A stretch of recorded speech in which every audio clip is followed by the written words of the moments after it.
पिछले एपिसोड में हमने देखा था कि वांग ने कॉप सेक्ट ज्वाइन कर लिया होता है, जहां आने के बाद वो अपना कल्टीवेशन करना स्टार्ट कर देता है, जिस वजह से उसे वहां पर एक गॉड या फिर इविल की स्पिरिट दिखाई दी थी जो कि कैद होती है वहां पर, और उसी की वजह से ये सेक्ट इतना ज्यादा स्पिरिचुअल ऑरा से भरा हुआ है। वहीं दूसरी तरफ उस मास्टर का भाई मिस्टर नाइट एक जगह पर आता है जहाँ पर कल्टीवेशन अलाइन के एल्डर आने वाले थे, और वो यहाँ पर आकर सभी को मार्शल आर्ट कॉम्पिटिशन के रूल बताएंगे। जिसके बाद यहाँ से ये एपिसोड शुरू होता है। तो इस एपिसोड की शुरुआत में कई सारे सेट के एल्डर वहां पर आकर जमा होना शुरू हो जाते हैं, और उन्हीं सेट के एल्डर में सबसे पहले दाओ जोंग सेट का लीडर भी आता है, जिसने ही पूरी तरह से हांग्यू सेट को बर्बाद किया था। और ये हांग्यू सेट वही सेट है जिसके अंदर सबसे पहली बार वांग आया था अपना कल्टीवेशन की शुरुआत करने के लिए। तब दूसरे सेट से आए हुए दो डिसाइपल जुआन दाओ सेट के एल्डर से कहते हैं, हांग्यू सेट को बर्बाद करने वाले तो तुम ही थे, वहाँ के सारे एंसेस्टर को तुमने अपने हाथों से मार दिया था, तुम तो सभी के लिए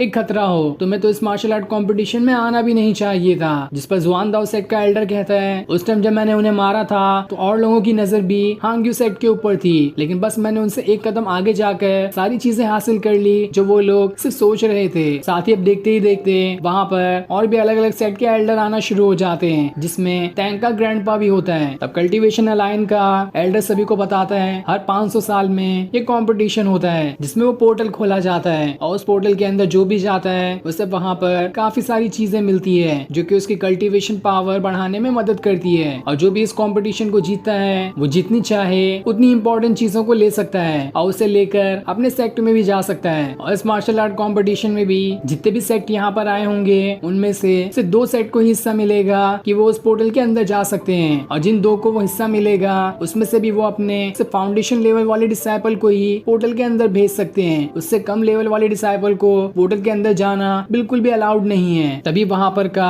स्पिरिचुअल ऑरा बहुत ज्यादा बढ़ना शुरू हो जाता है। ये देखकर सारे लोग एकदम हैरान थे कि आखिर यहाँ पर अब कौन आने वाला है। तब देखते ही देखते वहाँ पर एक बहुत ही भयानक और बहुत ही लंबा मॉन्स्टर जैसा इंसान आता है जो कि एक ट्रोल है, और वो ट्रोल सेक्ट से आया है, जिसके आते साथ ही उसकी बॉडी से इतना ज्यादा ऑरा बाहर निकल रहा होता है कि वहाँ पर जितने भी सेट के एल्डर खड़े थे वो तो ढंग से खड़े भी नहीं हो पा रहे थे, वो उसके ऑरा के नीचे ही दब रहे होते हैं। तब वो ट्रोल सेट का एल्डर कहता है, मैं यहाँ पर सिर्फ एक चीज कहने के लिए आया हूँ, कुछ दिनों बाद जो भी इस मार्शल आर्ट कंपटीशन को जीतेगा उसे पोर्टल के अंदर जाने का मौका मिलेगा, लेकिन मैं एक चीज कहना चाहता हूँ। वो वहाँ पर सभी को एक स्पिरिट पिल दिखाता है और उनसे कहता है, पोर्टल के अंदर जाने के बाद जिसे भी ये पिल मिलेगा वो सीधे सीधे ये पिल लाकर मुझे दे दे, इसके बदले मैं उसे काफी सारे मैजिकल वेपन और जो भी टेक्निक होगी वो सब देने के लिए तैयार हूँ। लेकिन अगर किसने भी गलती से भी इस पिल को मुझसे छुपा लिया तो देख लेना मैं उस इंसान के साथ साथ उसके पूरे के पूरे सेट को ही बर्बाद कर दूंगा, और मेरे सामने तो कोई टिक भी नहीं सकता।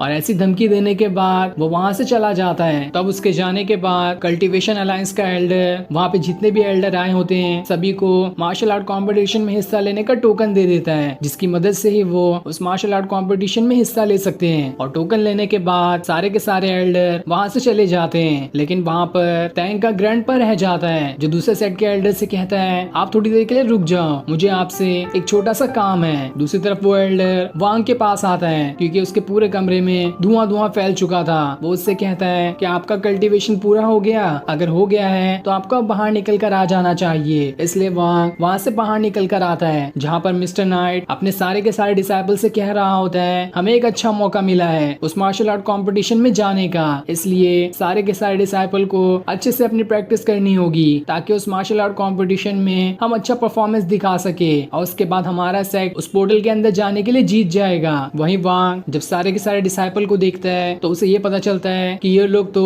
पूरी तरह से फाउंडेशन लेवल पर नहीं पहुंचे हैं, लेकिन तब भी ये मिस्टर नाइट इन्हें वहाँ पर क्यों ले जाना चाहता है, क्योंकि मैंने तो ये रूल सुना है कि जो भी फाउंडेशन लेवल पर होगा बस वही ठीक तरह से उस मार्शल आर्ट कॉम्पिटिशन में हिस्सा ले सकता है। जिसके बाद मिस्टर नाइट सारे लोगों से कहता है, आप सारे लोगों की सोल मेरे पास जो ये जेड स्लिप है इसी के अंदर कैद है, लेकिन इसमें से एक इंसान की सोल मिसिंग है और वो है वांग की। इसलिए वो वांग से भी कहता है, तुम्हें अपनी सोल को इस स्लिप के अंदर ट्रैप करना होगा, उसके बाद ही तुम यहाँ से वहाँ पर जा सकते हो उस मार्शल आर्ट कॉम्पिटिशन में हिस्सा लेने के लिए। इसलिए वांग अपनी सोल को भी उस स्लिप के अंदर कैद कर देता है, और जब तक वो स्लिप को नहीं तोड़ेगा तब तक कि उसकी सोल उसी स्लिप के अंदर कैद रहेगी, और जिसके पास भी वो स्लिप रहेगी वो जब चाहे वांग को अपने कंट्रोल में करते हुए उसकी जान भी ले सकता है। जिसके बाद मिस्टर नाइट सारे के सारे डिसाइपल डिसाइपल का स्लिप उस एल्डर को दे देता है, जो एल्डर इन सभी डिसाइपल के साथ यहाँ से जाएगा। मिस्टर नाइट सभी से कहता है, जिसने भी मार्शल आर्ट कंपटीशन के अंदर 5 लोगों को मारा तो मैं उसकी सोल को फ्री कर दूंगा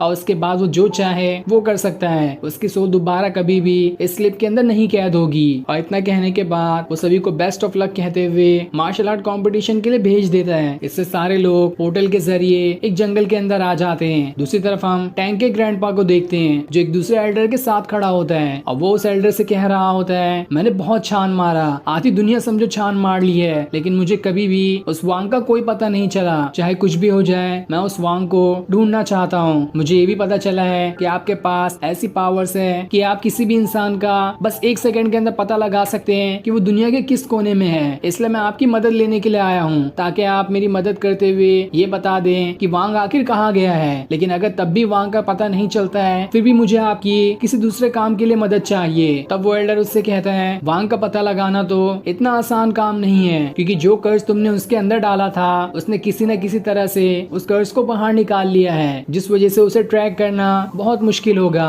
लेकिन मैं ये कर सकता हूँ कि मैं आपको वांग के परिवार तक ले जा सकता हूँ। हो सकता है कि अगर आप उसके परिवार को पकड़ लें तो उसके जरिए वो खुद ब खुद आपके पास पहुंच जाएगा। लेकिन मुझे ये नहीं समझ में आ रहा कि आप उसके पूरे के पूरे गांव को ही क्यों बर्बाद करना चाहते हैं। खाली आप उसके परिवार को तो पकड़ सकते थे, लेकिन आपने ये फैसला किया है कि आप उसके माँ बाप तक को मारने के बाद पूरे गांव को ही खत्म कर देंगे, जिसके बाद वांग जैसे तैसे वहाँ पर आ ही जाएगा और उसके बाद आप उससे अपने पोते का बदला ले सकते हैं। तब ये सुनकर टैंक का ग्रैंडपा कहता है, आप नहीं जानते कि उस वांग ने मेरे पोते को मारकर क्या किया है। वो मेरे परिवार का सिर्फ आखिरी इंसान था, उसके बाद तो मेरा कोई इस परिवार में है ही नहीं। इसलिए मैं वांग को इतनी आसानी से नहीं छोड़ सकता। जिस तरह से उसने मेरे पोते को मारा है, उसी तरह से मैं सबसे पहले उसके पेरेंट्स को मारूंगा, उसके बाद उसके पूरे गांव को खत्म करते हुए उसे भी खत्म कर दूंगा। और अगर आप मेरे इस काम के लिए तैयार होते हैं तो इसके बदले मैं आपको गॉड लेवल का एक वेपन देने के लिए तैयार हूँ, जो कि काफी ज्यादा पावरफुल माना जाता है। ये सुनकर वो एल्डर भी हैरान रह जाता है और फिर वो अपनी पावर्स का इस्तेमाल करते हुए ये पता लगाने लगता है कि आखिर वांग का गांव कहाँ पर है। और उसके बाद टैंक का ग्रैंडपा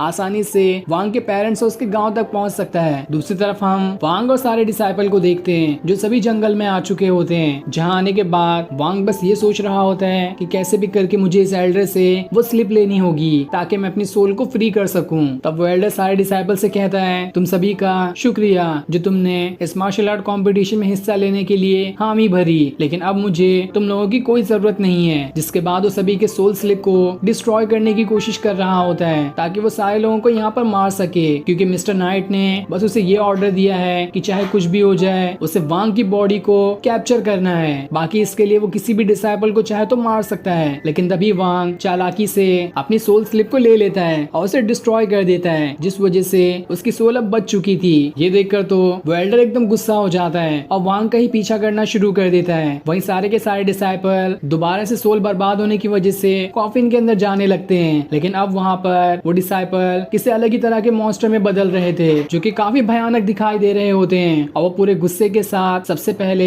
उस एल्डर पे ही हमला कर देते हैं और उसकी जान ले लेते हैं। जिसके बाद वो लोग खुद को ही एल्डर के रूप में ट्रांसफॉर्म कर लेते हैं। ये देखकर तो वांग भी एकदम हैरान रह जाता है और फिर ये सीन दिखाते ही ये एपिसोड यहीं पर एंड हो जाता है। Thanks for watching.